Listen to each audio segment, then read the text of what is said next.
नमस्कार, अस्सलाम वालेकुम, सत श्री अकाल, जय झूलेलाल। मैं हूं जी प्रेम मटनानी और आप देख रहे हैं हालात हाजरा का प्रोग्राम। हकीकत ये है, इब्तदा में आपसे दरख्वास्त है, चैनल जरूर सब्सक्राइब। दोस्तों, आज सुबह सुबह इसराइल की हवाई फौज ने, अब उसमें कौन से जहाज शामिल थे उन्होंने नहीं बताया, F-16 होंगे, F-35 होंगे, उनकी मदद से ईरान में जो उनके फौजी ठिकाने हैं उन पर अलल सुबह बमबारी की और बकौल इसराइली जो स्पोक्स पर्सन है रियर एडमिरल डैनियल हगारी, उसने प्रेस कॉन्फ्रेंस की सुबह सुबह और उसमें बताया कि हमारे हवाई जहाज ईरान गए थे, उन्होंने तेहरान पे, शिराज पे और कई जगहों पर ईरान में जहां पर वो लोग या तो मिसाइल या ड्रोन बनाते हैं या वहां पर स्टोर करते हैं, वहां पर हमने उनके ऊपर हमले किए, मिसाइल और रॉकेट बरसाए, जिससे हमें उम्मीद है कि ईरान की जो ताकत है उसमें खासी कमी वाक़ई हुई होगी। अब तेहरान में धमाके तो सुनाई दे रहे थे, ईरान की तरफ से कोई रेस्पॉन्स नहीं आया, रद्द अमल नहीं आया, उन्होंने कुछ नहीं बताया। अगर इंसानी जानों का कुछ ज़िया हुआ है तो उसकी भी कोई इत्तला नहीं है, ईरान की तरफ से कुछ नहीं है, इसराइल वालों ने भी कुछ नहीं बताया। बकौल डैनियल हगारी के, इसराइली स्पोक्स पर्सन जो है, उन्होंने इस बात का खास ख्याल रखा था कि वो सिविलियन एरिया से दूर रह के करेंगे और उन्होंने ये भी बताया कि हमने ये हमला जो किया था ईरान के 200 मिसाइल फेंकने के 10-15 रोज पहले हमने प्रोग्राम भी किया था, उसके जवाब में किया है। हम नहीं चाहते कि ईरान के साथ जंग करें, खुला खुला उन्होंने साफ बोला। हमारे ऊपर हमास ने हमला किया, हमने उसका जवाब दिया, हमारे ऊपर हिजबुल्लाह ने हमला किया, हमने उसका जवाब दिया। अब अगर ईरान जंग को बढ़ाना चाहता है तो हम उसके लिए तैयार हैं, लेकिन हम जंग नहीं चाहते। अब देखें ईरान का रेस्पॉन्स क्या होता है। अच्छा, इसमें जो अमेरिका का किरदार है, बकौल डैनियल हगारी के, उन्होंने अमेरिका को कॉन्फिडेंस में लेके ये हमला किया है, यानी अमेरिका को इसके बारे में मुकम्मल इतला दी गई थी और अमेरिका ने मंजूर किया और अमेरिका वालों ने ये भी कहा है कि हमें इसकी इतला थी लेकिन हमारे बंदों ने इसमें कोई हिस्सा नहीं लिया, यानी अमेरिका का इसमें कोई हाथ नहीं था। अच्छा, इससे पहले जब एक दिन में 3000 मिसाइल फेंके थे ईरान ने इसराइल के ऊपर और उसके जवाब में इसराइल ने हमला किया था ईरान पर, तो उस वक्त S-300 जो एयर डिफेंस सिस्टम रूस से खरीदा हुआ ईरान का है, उसको तबाह और बर्बाद किया गया था। अभी आज सुबह के हमलों में कितना नुकसान पहुंचा है, अब इस वक्त उसकी कोई इत्तला नहीं है, बाद में इसका पता चल सकता है। अब मैं आपको ये बता दूं, अगर ईरान इस जंग को बढ़ाता है तो इससे दुनिया की इकोनॉमी पर बहुत बुरा असर पड़ सकता है। एक तो ईरान बजाते खुद खासा हिस्सा तेल का बनाता है, दुनिया में जो तेल निकलता है ना, उसमें ईरान की कंट्रीब्यूशन भी खासी है।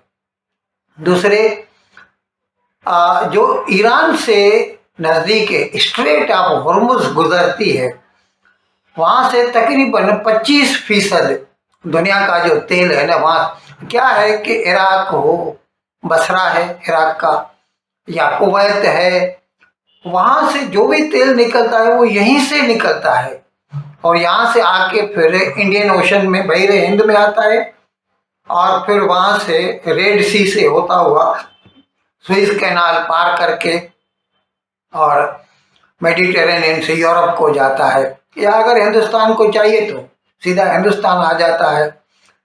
तो अगर ईरान ने इस जंग को बढ़ा दिया तो ये दुनिया की मईशत पर बहुत बड़ा नुकसान कर सकता है। अब ये देखें, आने वाला वक्त बताएगा।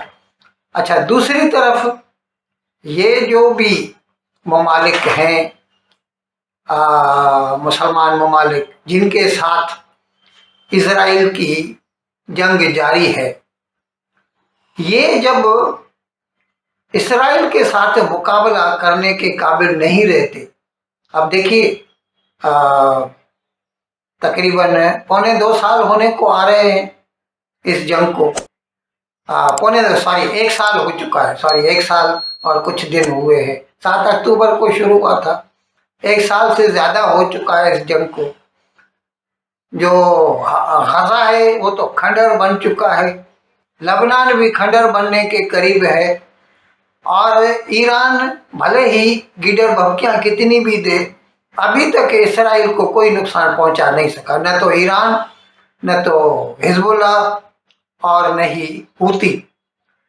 जब वो मुकाबला करने के काबिल नहीं रहते ना, तो वो बेगुनाह शहरियों को शिकार बनाते हैं।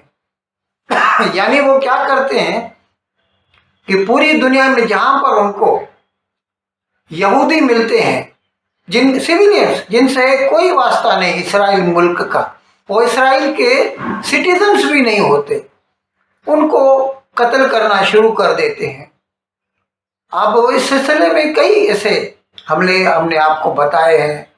इंग्लैंड में हुआ था, फ्रांस में हुआ था, जर्मनी में हुआ, इटली में हुआ, और ऐसे आए दिन ऐसे सुनाए देते रहते हैं। अभी ताज़ा ताज़ा एक खबर आई है कि श्रीलंका का जो साउथ ईस्ट है, वैसे वहाँ पे मुसलमान ज़्यादा रहते हैं, और श्रीलंका की टोटल आबादी में से तकरीबन 10% जो है वो मुसलमान है। और उन्होंने प्रोग्राम बनाया था कि अरुगम बे, यानी एक बीच है, श्रीलंका की जो बीचेज है ना बहुत मशहूर है, दूर दूर से लोग घूमने को आते हैं, और सस्ता भी है मुल्क, तो सस्ता है तो लोगों को अच्छा लगता है। और श्रीलंका की जो टोटल इकोनॉमी है उसका 12% टूरिज्म से आता है। उसका चाय भी बेचते हैं, एक्सपोर्ट होता है, और वहाँ की शिपिंग इंडस्ट्री भी अच्छी खासी है, लेकिन उनका टूरिज्म पे भी बहुत ज़्यादा डिपेंडेंस रहता है, जिसको 2019 में मुसलमानों ने ईस्टर के मौके पर 2-3 चर्चिज से, ईस्टर इतवार को होता है, वो जो रिसरेक्शन का है हजरत ईसा का, उसका ईद मनाते, उनकी ईद है ईसाइयों की। उन्होंने हमले किए थे, मेरे ख्याल में 21 अप्रैल 2019 की बात है। उन्होंने हमले किए थे 2-3 चर्चेज पे और कुछ टूरिस्ट प्लेसेस पे, और 200 से ज़्यादा लोग, बेगुनाह लोग जिनका कोई वास्ता नहीं, और वो तो ईसाई थे, उसमें मुसलमान भी होंगे, हिंदू भी होंगे, क्योंकि जब बम फटता है तो बम ये नहीं देखता कि मैं किसको मारा। ये अलग बात है कि जब उन्होंने चर्च में बम फाड़ा तो वो तो वहाँ पे तो सभी ईसाई मरे होंगे, लेकिन टूरिस्ट डेस्टिनेशन पे अगर वो करेंगे, जैसे कि 9/11 को अमेरिका में हुआ, न्यूयॉर्क में, या 26/11 को जब मुंबई में हमला किया था लश्कर तैयबा के 10 दहशतगर्दों ने, तो उसमें कई मुसलमान भी मरे थे। और जब भी ऐसे ही होता है ना, तो उसमें बेगुनाह लोग, कुछ भी हो सकता है। लेकिन मैं ये अर्ज कर रहा था कि इतने बुज़दिल हैं ये लोग कि जब इसराइल के साथ मुकाबला नहीं कर सकते तो फिर वो बेगुनाह यहूदियों को या ईसाइयों का अपना शिकार बनाते हैं। और अभी उन्होंने जो अरुगम बे पे ये प्लान बनाया था, तो भारत की जासूसी एजेंसियों ने इसराइल को इससे मुतला कर दिया। इसराइल ने श्रीलंका को बोला और श्रीलंका ने इस सिलसिले में 3 लोगों को गिरफ्तार कर लिया है। एक श्रीलंका का मुसलमान है जो इराक में रहता था, एक उसको भी पकड़ा है, 2 और भी बंदे हैं और इसकी इंक्वायरी जारी है।